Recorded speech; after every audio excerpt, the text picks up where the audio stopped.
Everyone, कैसे आप सभी लोग। आशा करते हैं आप सभी लोग अच्छे होंगे, लगातार हमारे बताए हुए पेपर कर रहे होंगे। ये देखिए मैथ का मैं अगला सेट लेकर आ गया हूँ। सेट नंबर जो है ये 6 है। तो इसी प्रकार 822 HW, तो इसको आप लोग देख लीजिएगा पेपर को। यहाँ पर ये पेपर आपके सामने है और जो मैं पेपर बताता रहा हूँ उसको आप करते रहिए। लास्ट तक आपको जरूर ही लाभ मिलने वाला है, अच्छे अच्छे मार्क्स आएंगे आपके। तो लासा कितना है, 84 दिया है। पूछ रहा है मासा इसका बताओ। 12 और 21 संख्या दी है, तो बारी बारी से इसको करेंगे। लासा दिया है 12 और 21। देखो हमारे पास सूत्र क्या होता है, मासा गुणे लासा बराबर पहली संख्या गुणे दूसरी संख्या। तो मासा दिया मतलब लासा दिया है 84 और हमसे मासा पूछा गया है। पहली संख्या है 12, दूसरी है 21। इसको काट देंगे, 21 सिक्कम 21 चक्कू 84 4 3 12। तो मासा कितना आ जाएगा 3। मासा कितना आ जाएगा 3। तो इसका राइट आंसर कितना आने वाला है 3, जो कि पहले ही विकल्प में यहाँ पे दिया गया है। अगला देखते हैं, एक बक्से में 6 नीली 4 सफ़ेद 8 लाल कंचे हैं। यदि इस बक्से में से एक कंचा अचानक निकाला गया तो इसके नीले रंग के होने की प्रायिकता क्या है। देखो नीले कितने कंचे हैं 6, तो 6 रहेगा ऊपर। नीले कितने हैं 6 रहेगा ऊपर। और टोटल कितने हैं 8 4 12 6 18, 6 4 10 18 नीचे रहेगा। 6 कम 6 6 3 18, 1/3 इसका राइट आंसर हो जाएगा। और अगले देखते हैं, क्वेश्चन नंबर 2 हो गया। तीसरा देखते हैं यहाँ पे क्या है। कह रहा है किसी बारंबारता बंटन के बहुलक का माध्यक क्रम, बहुलक तथा माध्यक, बहुलक दिया है 42 और माध्यक दिया है इतना, माध्य पूछा गया है। तो इसको लगाना पड़ेगा। पहले तो फार्मूला लिख लेंगे, बहुलक बराबर 3 गुणे माध्यक या माध्यिका माइनस 2 गुणे माध्य। बहुलक कितना दिया है, बहुलक दिया है 42 और 3 गुणे माध्यक दिया है 38.1 और माइनस 2 गुणे माध्य, माध्यम से पूछा गया है। तो माइनस ये 2 गुणे माध्य इधर लाएंगे तो ये प्लस का हो जाएगा और बराबर 3 1 कम 3 3 8 24, हासिल लगे 2 3 3 9 2 11 और ये 42 इस साइड आएगा, घट जाएगा। तो 4 में से 2 जाएगा 2 बचेगा, 4 में से 2 जाएगा 2.3 तो ऐसे रहेगा, 4 में से 2 जाएगा 2 बचेगा, 11 में से 4 जाएगा 7 4 11। तो हमें निकालना है माध्य, तो 2 से भाग करेंगे तो ये जगह 36 दूनी 72 और ये 3 का होगा एक 15 है ना, 30 लिख सकते हैं। तो 15 दूनी 30 यानी 36.15 इसका राइट आंसर आएगा। तो ये जो है दिया है विकल्प बी में। अगला देखते हैं, कहता है कि उपयुक्त बारंबारता बंटन का बहुलक वर्ग। बहुलक का मतलब क्या होता है, सबसे अधिक बारंबारता 18 है तो बहुलक वर्ग हो जाएगा 15 से 20। 15 से 20 इसका राइट आंसर आएगा। अगला है 52 पत्तों की अच्छी तरह से फेंटी हुई गड्डी में से एक पत्ता निकाला जाता है, तस्वीर वाले पत्ते को प्राप्त करने की प्रायिकता क्या होगी। देखो टोटल पत्ते कितने हैं यहाँ पे 52, लेकिन तस्वीर वाले पत्ते कौन होंगे, तो गुलाम, देखो बादशाह, 4 बादशाह के होंगे, 4 बेगम के होंगे और 4 नौकर जो होता है बादशाह बेगम गुलाम। तो 4 4 8 4 12 पत्ते होंगे, तो 12/52 होगा इसका राइट आंसर, 12/52। अब इसको काटेंगे 12/52 को, तो 4 3 12 मतलब 13, हाँ 4 3 12, 4 से कट जाएगा 4 हाँ 4 13 चक्कू 52, 4 3/13 इसका राइट आंसर आ जाएगा। अगला देखते हैं, एक परिमेय संख्या और एक अपरिमेय संख्या का अंतर होता है। देखो एक परिमेय संख्या ले लेंगे, एक अपरिमेय संख्या ले लेंगे और उसका चाहे योग करें, चाहे अंतर करें, चाहे गुणा करें, चाहे भाग करें, वो हो जाएगी अपरिमेय संख्या, सदैव अपरिमेय संख्या रहेगी। निम्नलिखित में से कौन सी संख्या एक परिमेय संख्या है। देखो इसको गुणा भी करोगे तो यह आ जाएगा √14, तो यह अपरिमेय ही रहेगी। 12 भी अपरिमेय ही रहेगी, क्योंकि 12 को बहुत ज़्यादा 4 गुणे 3 लिख सकते हो, तो 2√3 लिख लोगे तो भी अपरिमेय रहेगी। ये भी तो अपरिमेय ही है 3/5। इसको जब आप गुणा करोगे a + b a - b, तो ये हो जाएगा a² यानी 5 माइनस b² यानी 7, तो 7 में से 5 जाएगा -2, जो कि एक परिमेय संख्या है। तो यही राइट आंसर है। बिंदुओं के बीच की दूरी यहाँ पर पूछा गया है, तो a b और b का -a, a b और b का -a। इसका जो है यहाँ पे x1 y1 कर लेंगे, x2 y2 कर लेंगे और दो बिंदुओं के बीच की दूरी का फार्मूला लगाएंगे। तो ये क्या आएगा, a - b का whole square plus b - a करोगे तो प्लस a हो जाएगा इसका होल स्क्वायर। तो इसको खोल दोगे तो हो जाएगा a² + b² + 2ab, एक मिनट, -2ab क्योंकि माइनस है, प्लस इसको खोलोगे a² + b² + 2ab। तो ये +2ab -2ab कट जाएगा, ये हो जाएगा 2 बार, मतलब a² + b² 2 बार। तो यहाँ पर यही आएगा अंदर, या तो इस तरह लिख लो 2a² + 2b² या फिर इस तरीके से। तो इसमें से जो है राइट आंसर ये देखिए डी विकल्प में है। अगला देखते हैं द्विघात बहुपद के शून्यांकों का योगफल होता है। क्या होता है? माइनस बी बटे ए। तो बी का मान कितना है यहाँ पे? माइनस तो यही है, -4, और ए का मान कितना है? 4। तो माइनस माइनस हो जाएगा प्लस, तो ये हो जाएगा +4/4, यानी कट गया, 1 आ जाएगा, जो कि विकल्प ए में दिया गया है। रैखिक समीकरण युग्म के हलों की संख्या कितनी होगी? तो यहाँ पर पहले तो इसको जो है सही से लिखेंगे। क्या दिया है? x माइनस वाई, और ये 8 इधर ले आएंगे, -8 बराबर 0, और इसको भी लिख लेंगे 3x माइनस 3y माइनस 16 बराबर 0। अब इसको चेक करेंगे तो a1/a2 निकालेंगे, तो यहाँ आएगा 1/3। फिर b1/b2 निकालेंगे, तो यहाँ आएगा -1/-3, तो माइनस माइनस कट जाएगा, तो ये भी 1/3 ही हो गया। इसी प्रकार c1/c2 निकालेंगे, तो ये -8/-16, तो माइनस माइनस कट जाएगा, 8 दूनी 16। देखेंगे यहाँ पे कि a1/a2 का मान तो b1/b2 के मान के बराबर है, लेकिन c1/c2 के मान के बराबर नहीं है। तो ये कंडीशन किसमें आती है? समांतर रेखाओं में। ये आती है समांतर रेखाओं में, ये होती है असंगत, क्योंकि असंगत होती हैं, क्योंकि ये कभी भी मिलती है नहीं किसी बिंदु पर, तो इसका कोई हल नहीं निकलता है, कोई हल नहीं निकलेगा। नेक्स्ट देखते हैं यहाँ पर, कह रहा है यदि समीकरण इतने का एक मूल 2 है तो k का मान निकालो। मतलब यहाँ पे x की जगह 2 रखना है, तो 2 का वर्ग हो जाएगा -k × 2 -8 बराबर 0। तभी हो जाएगा 2 दूनी 4, और माइनस का कितना है? माइनस का 8, और ये माइनस का 2k इस साइड आएगा, प्लस का 2k, 8 में से 4 गया -4, 2k 2 दूना 4, तो k का मान आ गया -2, जो कि बी विकल्प में है। अब देखेंगे समांतर श्रेणी का 20वां पद पूछा है।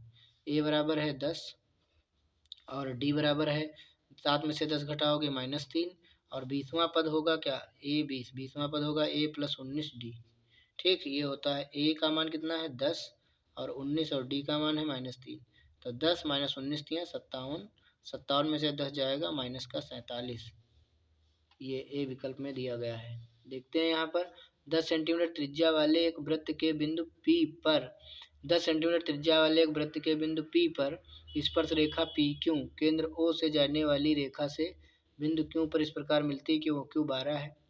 तो PQ की लंबाई पूछा गया है। देखो, 10 सेंटीमीटर त्रिज्या वाला एक वृत्त बनाया गया है, फिर कह रहा है कि वृत्त के बिंदु P पर स्पर्श रेखा, एक यहाँ पर बिंदु P मान लेंगे, यहाँ पे स्पर्श रेखा PQ जो है, यहाँ पे एक स्पर्श रेखा बन गई PQ, ये वृत्त के केंद्र O से जाने वाली रेखा से बिंदु Q पर इस प्रकार मिलती है कि OQ जो है कितना है? 12 है। ये कितना है?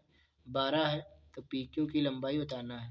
तो ये तो देखो, इस पे लंब ही होगा, 90 डिग्री का कोण बनाएगा।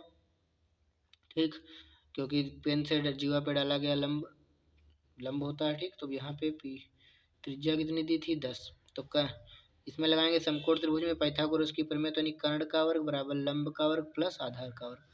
कर्ण कितना है? 12 का वर्ग बराबर लंब इसको मान लेंगे PQ का वर्ग, और प्लस आधार कितना है? 10। तो ये हो जाएगा 12 बराबर 144, और ये PQ का स्क्वायर, और 10 दाम हो जाएगा 100। तो 144, ये 100 इधर घट जाएगा, तो PQ स्क्वायर हो जाएगा। तो ये 144 में से 100 चला जाएगा, तो 44 आएगा। PQ का स्क्वायर हटाएंगे तो रूट लग जाएगा, तो 44 पे जब रूट लगेगा तो इसको 11 × 4 लिख सकते हैं। 4 का वर्गमूल 2 बाहर हो जाएगा, तो 2√11 आएगा, 2√11 सेंटीमीटर आएगा, विकल्प सी सही। यदि दो घनों जिनमें से प्रत्येक का आयतन 8 सेंटीमीटर क्यूब है के संलग्न फलकों को एक सिरे से दूसरा सिरा मिलाकर जोड़ दिया गया है, तो इससे प्राप्त घनाभ का पृष्ठीय क्षेत्रफल बताना है। तो देखेंगे यहाँ पे एक घन है, ठीक, जिसकी सभी भुजाएं, जिसका मतलब क्या है? घन है जिसका आयतन 8 सेंटीमीटर क्यूब है। घन का आयतन होता है भुजा क्यूब, और ये दिया 8, तो ये हो जाएगा 2 का क्यूब। तो तुलना करोगे तो भुजा आ जाएगी 2 सेंटीमीटर। 2 सेंटीमीटर, इसमें एक घन को और जोड़ दिया गया है। एक घन को और जोड़ दोगे तो यहाँ पे हो जाएगी लंबाई हो जाएगी 4, चौड़ाई लेकिन तब भी 2 ही रहेगी, और ऊंचाई भी 2 ही रहेगी। ठीक, तो ये हमको निकालना है इस घनाभ का पृष्ठीय क्षेत्रफल। तो क्या होता है? 2 × LB + BH + HL। तो यहाँ पे 2 × LB, L का मान 4 और B का मान 2, प्लस B का मान 2, H का मान 2, H का मान 2, L का मान 4। तो ये जगह 2, 4 दूनी 8, 2 दूनी 4, 4 दूनी 8, 8 8 16, 4 20, 20 × 2, तो 20 दूना हो जाएगा 40, 8 8 16 4 20 दूना 40, 40 वर्ग सेंटीमीटर इसका राइट आंसर आएगा। अगला है यदि 14 सेंटीमीटर त्रिज्या के एक वृत्त के त्रिज्यखंड का क्षेत्रफल दिया है, त्रिज्यखंड का कोण पूछना है। तो यहाँ पर देखो त्रिज्या कितनी दी है वृत्तखंड की, त्रिज्या दी है 14 सेंटीमीटर और त्रिज्यखंड का क्षेत्रफल भी कितना दिया है 154 वर्ग सेंटीमीटर, और आपसे पूछा है कोण थीटा पूछा है। त्रिज्यखंड का क्षेत्रफल क्या होता है थीटा बटे 360 पाई आर स्क्वायर, और ये दिया है 154। थीटा का मान पूछा है और पाई का मान 22/7 और आर स्क्वायर, आर कितना दिया है 14 गुणे 14 बराबर 154। तो यहाँ देखेंगे इसको काट लेंगे, 7 दूनी 14 और 14 11 बार चला जाएगा, और ये हमारा हो जाएगा 11 दूनी 22, तो ये हो जाएगा 2 दूनी 4 9 या 36। तो थीटा बराबर कितना आ जाएगा 90। थीटा कितना आ जाएगा 90 डिग्री थीटा यहाँ पे आने वाला है। अगला देखते हैं 2 साइन 30 कास 30 मैंने 2 sine theta into cos theta, तो ये होता है साइन 2 थीटा का फार्मूला 2 थीटा मैंने 30 और साइन 30 दूना साइन 60, साइन 60 का मतलब अंडर√3/2, तो ये अंडर√3/2 इसका राइट आंसर है। अगला है साइन थीटा 3/4 टेन थीटा का मान होता है, साइन थीटा होता है लंब बटे कर्ण, तो यहाँ पे लंब बटे कर्ण होगा, साइन थीटा बराबर लंब बटे कर्ण होता है, साइन थीटा बराबर 3/4 ये होगा लंब बटे कर्ण। आधार निकालना पड़ेगा, तो कर्ण का वर्ग बराबर लंब का वर्ग प्लस आधार का वर्ग, कर्ण दिया है 4, 4 का वर्ग बराबर लंब दिया है 3 का वर्ग प्लस आधार का वर्ग, 4 चक्कू 16 3 3 9 हो जाएगा, इधर लाओगे -9 हो जाएगा, 16 से 9 जाएगा 7 बचेगा, तो आधार आ जाएगा अंडर√7। अब हमें निकालना है टेन थीटा जो होता है लंब बटे आधार, लंब कितना दिया है 3 और आधार कितना दिया है अंडर√7, तो 3/√7 यहाँ पे आएगा 3/√7। और अब देखते हैं अगला क्वेश्चन 18 नंबर, cosec theta plus cot theta 1 minus cos theta का मान होगा। Cosec theta plus cot theta, cosec theta और cosec A plus cot A और 1 माइनस कॉस ए, तो सॉल्व करेंगे। कोसेक को लिख सकता हूँ 1 साइन ए और काट को कॉस ए बटे साइन ए और 1 माइनस कॉस ए। तो यहाँ पर देखेंगे ऊपर बनेगा 1 प्लस कॉस ए और एक ब्रैकेट में 1 माइनस कॉस ए और नीचे साइन ए हो जाएगा, क्योंकि हर समान है तो ए प्लस बी ए माइनस बी, ये हो जाएगा ए स्क्वायर माइनस बी स्क्वायर यानी 1 माइनस कॉस स्क्वायर ए नीचे साइन ए, 1 माइनस कॉस स्क्वायर ए ये हो जाएगा साइन स्क्वायर ए नीचे साइन ए, ये कट जाएगा तो आ जाएगा साइन ए, साइन ए यहाँ पर आएगा राइट आंसर जो डी विकल्प में दिया है। 1 माइनस टेन स्क्वायर ए बटे 1 माइनस कॉट स्क्वायर ए का मान निकालना है, तो इसको लगाएंगे 1 माइनस टेन स्क्वायर ए और नीचे 1 माइनस कॉट स्क्वायर ए, तो 1 माइनस टेन स्क्वायर ए नीचे 1 माइनस कॉट स्क्वायर ए, कॉट को लिख सकता हूँ 1/10 स्क्वायर ए, तो ये कितना आएगा 1 माइनस टेन स्क्वायर ए नीचे टेन स्क्वायर ए एक कम टेन स्क्वायर ए -1/10 स्क्वायर ए, ऊपर 1 माइनस टेन स्क्वायर है नीचे माइनस कॉमन ले लेंगे तो 1 माइनस टेन स्क्वायर है और ये टेन स्क्वायर है ऊपर चला जाएगा, ये कट जाएगा इससे, तो आएगा माइनस का टेन स्क्वायर है, माइनस का टेन स्क्वायर आएगा राइट आंसर यहाँ पर बी विकल्प हो जाएगा। 18 नंबर हो चुके हैं प्रश्न। अब देखते हैं 19 नंबर, एक मिनट 18 हो गया और 19 कहाँ गया अभी, अच्छा 19 हो गया ठीक। अब देखते हैं 20 नंबर, कह रहा है एस टी यानी ये रेखा इस रेखा के समांतर है पी क्यू के, और क्यू एस दिया है 3 सेंटीमीटर ठीक है, और ये दिया है 1.5 और ये दिया है 2.8, तो टी क्या पूछा है तो टी आर, तो बहुत अच्छी बात है। इसमें क्या है, एक मिनट ब्लर कर गया, यहाँ पे ये इसमें क्या पूछा है भाई इतनी दूरी पूछा है, तो यहाँ पे देखो जब समांतर होता है तो थेल्स की प्रमेय लगती है, थेल्स की प्रमेय क्या होती है इतनी दूरी बटे इतनी दूरी, मतलब टी आर बटे पी टी, पी टी का मान कितना है 2.8 और ये आर एस मान 1.5 और बटे 3, तो देखो यहाँ पे दशमलव हटा देंगे 0 आएगा, 15 दूनी 30, अब ये जाएगा ऊपर तो टी आर बराबर हो जाएगा, इसको काट देंगे 1.4 आएगा 1.4, तो 1.4 यहाँ पे आएगा डी विकल्प में। अब हम आपको क्वेश्चन दिखा देते हैं और इन्हीं प्रश्नों के हल आपको मिलेंगे बोर्ड पर, मतलब मैं बोर्ड पे पढ़ाऊंगा जब बच्चों को, साथ में ये सारे प्रश्न कराता रहूँगा। बहुलक को मैं बता देता हूँ, सबसे अधिक बारंबारता होती है उसी के सामने का ये बहुलक होगा, लेकिन लगा के बताना पड़ेगा। और ये सभी प्रश्नों के उत्तर आपको बोर्ड पे मिलेंगे। प्रश्न आप लोग देख लीजिए धीरे धीरे। ये सभी प्रश्न जब तक परीक्षा होगी तब तक ये सभी क्वेश्चन आपको बोर्ड पे मिल जाएंगे। बोर्ड पे सारे क्वेश्चन लगवा लगवा करके सिंगल सिंगल डाल देंगे। ठीक, तो आप लोगों को मैं क्वेश्चन दिखा देता हूँ। ये है टोटल प्रश्न, आप लोग अपने आप से कर सकते हैं तो स्क्रीनशॉट ले सकते हैं। और हमने ये क्वेश्चन पेपर करा दिया है सॉल्व। मिलते हैं आपसे नेक्स्ट वीडियो में, तब तक के लिए आप धन्यवाद। Thank you so much.